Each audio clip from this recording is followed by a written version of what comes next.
Greetings. Welcome to Caregiver Truths again.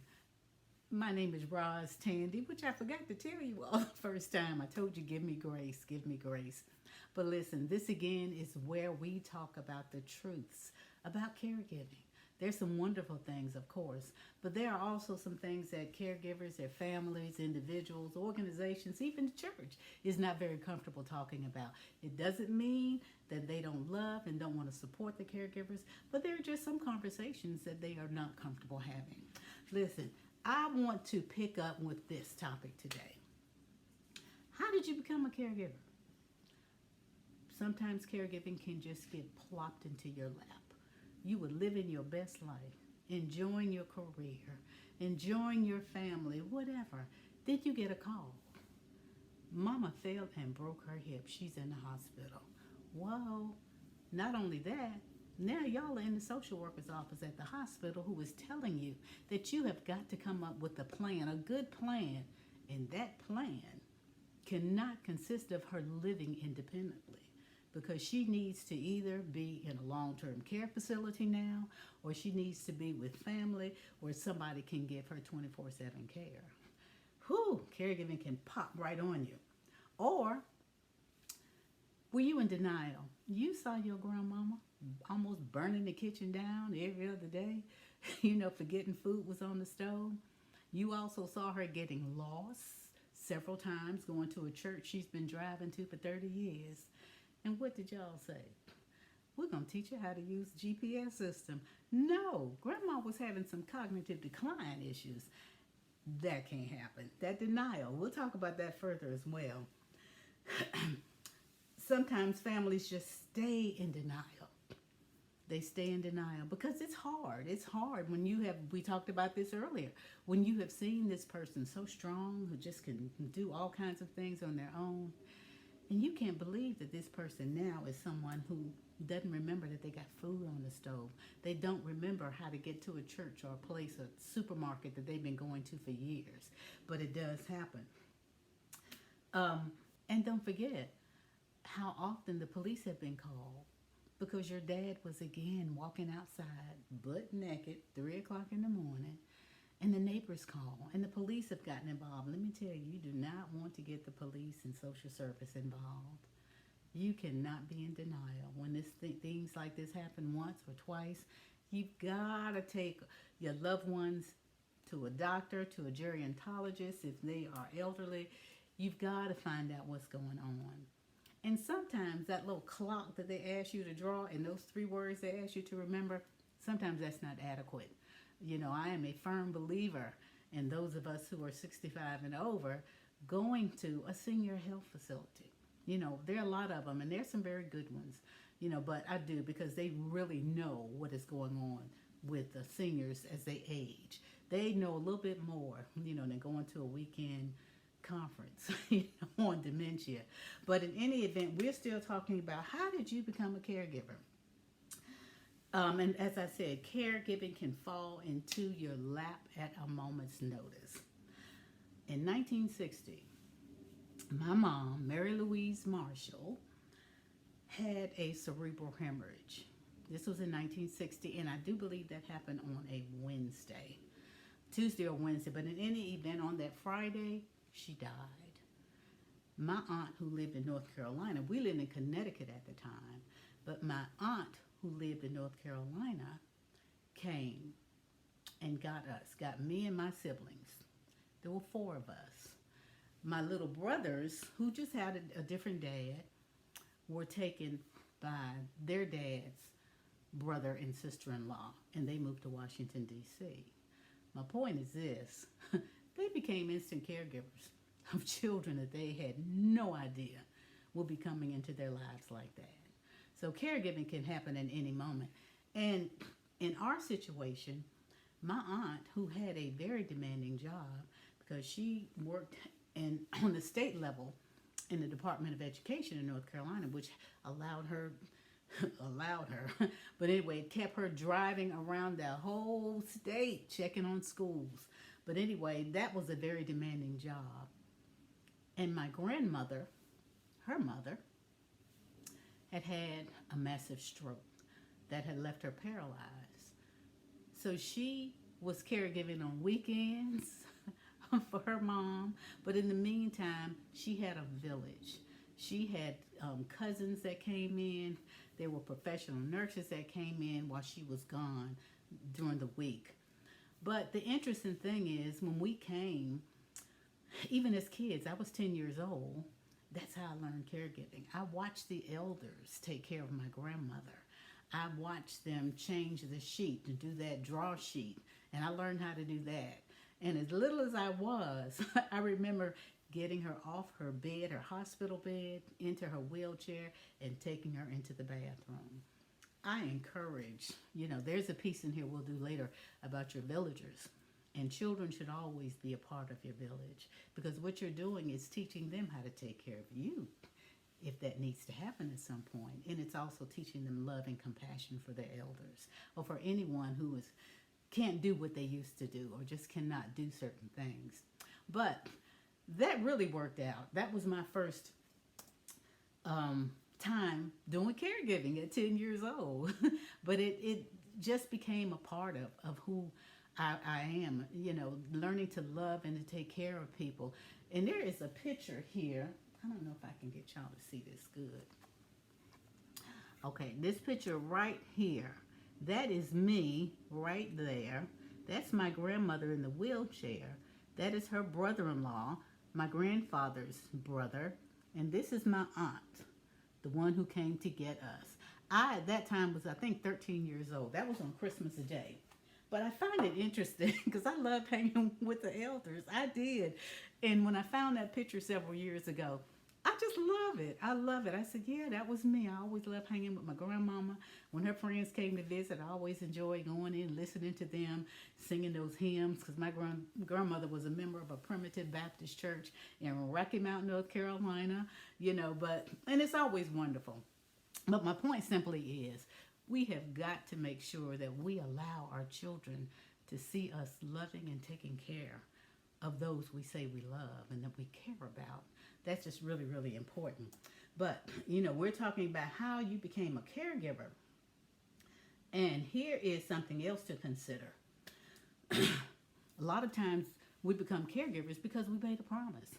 We told our loved ones as we were growing up, mama, daddy, grandma, whoever, I love you so much, and you don't ever have to worry about me not taking care of you.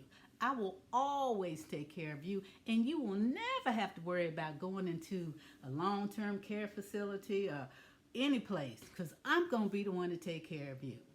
That sounds wonderful, sounds noble, and everybody knows that you love yourself some mama, daddy, grandma, or whoever you're saying that to. But let me tell you this, that I have learned. Nobody can keep a promise but God. Nobody can guarantee that a promise is kept but God. Life is too uncertain for us. What happens? If you get sick, you made this promise. What happens if your husband doesn't like your mama and your mama doesn't like him? But you promised that you're going to move her into the house. Ooh, come on now. We're going to have some real issues. Look, it would be absolutely wonderful to keep that promise. But there is such a thing as doing a good thing. But is it a God thing? We have got to be led. We got to be led to do what makes sense to God, okay? We got to use what I heard someone call, Lord, what was it? Anyway, wisdom, which is anointed common sense, And a lot of times, no, we don't have it. We've got to make sure that we surround ourselves with people who will talk to us, who know us, and say, you know what? Let's look at some other things that might go in place, because these are some things that can happen as a result of you moving mom in. Do you really realize how difficult this can be? Do you really realize that her condition may decline? In fact, most likely it will decline. Are you ready to take that challenge on?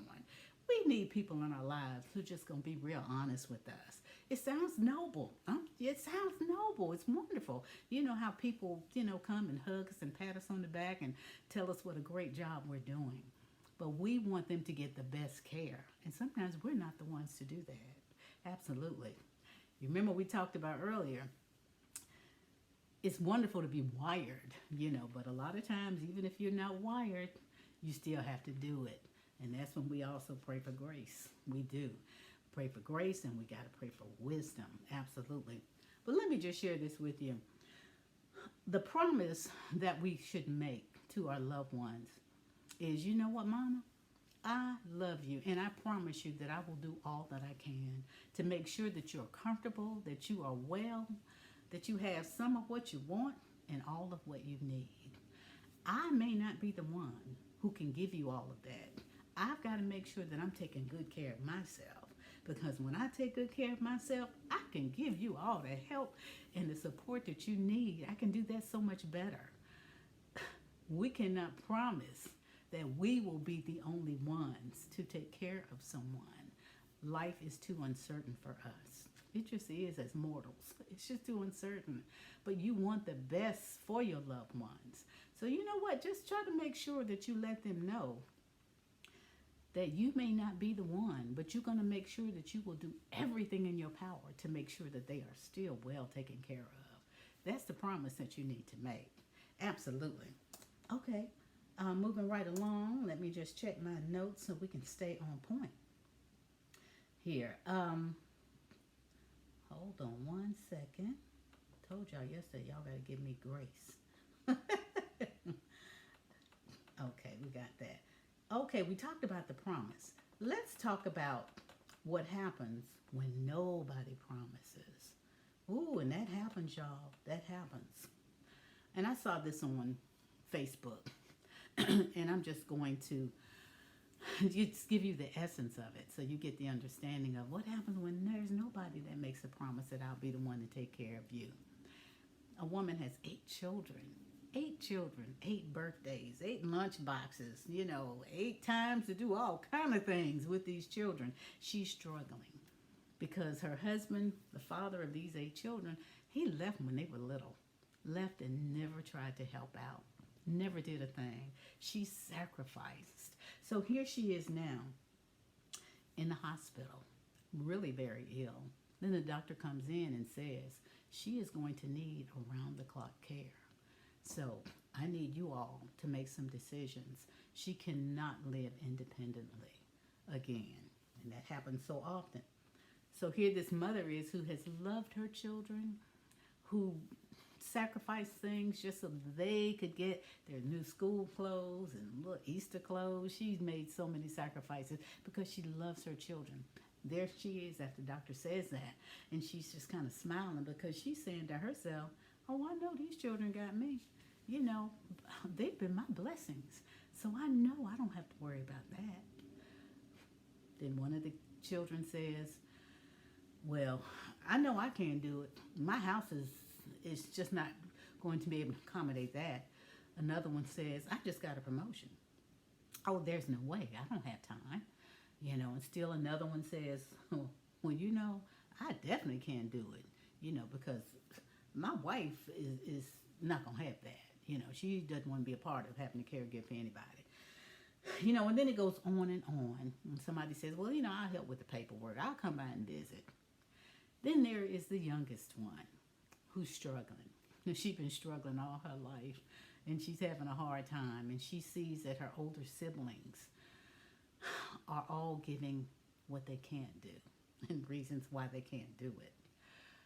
And the youngest one, who was the one who always got just all the hand-me-downs, she was the oops baby, and she recognized that. She wasn't bitter, toward it. She said, that's just history. That's just part of my history, But in any event, she takes her mom's hand and she says, Mom, you can come and live with me. And then one of the siblings said, that little tiny apartment you have, and you just work a part-time job, please. She can't live with you. And the mom says, I don't want to be a burden. I don't want to put you out like that. And the youngest daughter says, Mom, you will never be a burden. You will not be putting me out. I'll do whatever I have to do to make sure that you're not alone. And the mom, of course, starts to cry. Then those siblings start to say, well, maybe we can hire a nurse. How about we try to figure out a schedule, And they come one by one, pitching in, saying little tiny things that they can do. Yeah, it's easy once somebody starts off and is going to do the hard part. It's a lot easier to pitch in now, isn't it? But it happens, y'all. It does. It happens in families every single day, you know. And on one hand, I'm thankful that people are honest and say, I cannot do that. But on the other hand, you still have to try to come together to figure out some way to help your mama, okay? But in any event, the young lady, this is my take. When they start pitching in, I said when I read this, now I sure hope she's not going to say, no, I got this. I don't need y'all to help me because you know you're already ticked off with them for doing that. But instead, take them at their word. And when you said, okay, that's fine. Let me get a pad and pencil. John, you said this. Okay, fine. We're going to have a family meeting on tomorrow, okay? Let's do a Zoom and come together so we can really work out a schedule and work out a real plan, some real strategies. Hold their feet to the fire, okay? Do not get an attitude and say, I got this, I got this. Look, girlfriend had $23 in her checking account. That's all she had. She's struggling big time. She's going to need some help, okay? But we're going to talk more about the family dynamics, absolutely. But I'm about to wrap up here, in fact, as well, because I remember I told you, I absolutely respect your time as a caregiver. I absolutely honor you for doing what you do. I'm not going to hold you long because one of the things I know is you don't have a whole lot of time. But we're about to wrap this up. But I really absolutely want you all to always remember, keep this close at heart, close at hand, that you are just as important as the person you're taking care of. Your well-being is just as important. So take care of yourselves. Take care of the caregivers. I love you.